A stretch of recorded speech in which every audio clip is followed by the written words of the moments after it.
दिदी उता हुन्छ नि बङ्गलादेशको मान्छे दिदी लाइट फिकर नानु विचार यति कालो मोचु तिमी त कहाँ लोगे भाइ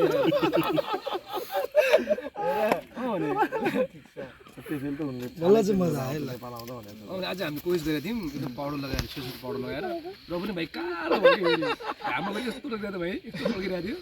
कालो भएर म त फेरि दिनभरि दिउँसोभरि काले मैले काले फेरि कपाल काट्दै हो दाइ फेरि मेरो कपाल नकाटेको भयो नि यति गोरु देखिन्थ्यो होइन यस्तो हो मैले कपाल काटेको हो मेरो कपाल नकाटेको भयो आज फेरि यहाँ अर्कै हुन्थ्यो दबदबा ओके अब जाँदा जाँदै अन्तिममा पनि छौँ होइन त्यो धेरै दर्शकहरू हेर्दैका छन् आम दर्शकलाई कुन युट्युब च्यानलबाट यो गीत हेर्ने त सधैँ तपाईँको त कुरा जोड्नै बाँकी छ तपाईँको नयाँ गीत पनि आउँदैछ त्यसपछि म युट्युब कहिले आउँछ नि भन्नु त भोलि नै तपाईँको नयाँ गीत आउँदैछ भोलि मेरो चाहिँ एउटा नयाँ गीत आउँदैछ मेरो आफ्नो युट्युबबाट कसले गाएको तेरी काली काली अखिया भन्ने म सिङ्गल यसले गाएको छु मैले चाहिँ पल्सार पल्जी र हाम्रो सिमल पन्तजीको पहिलो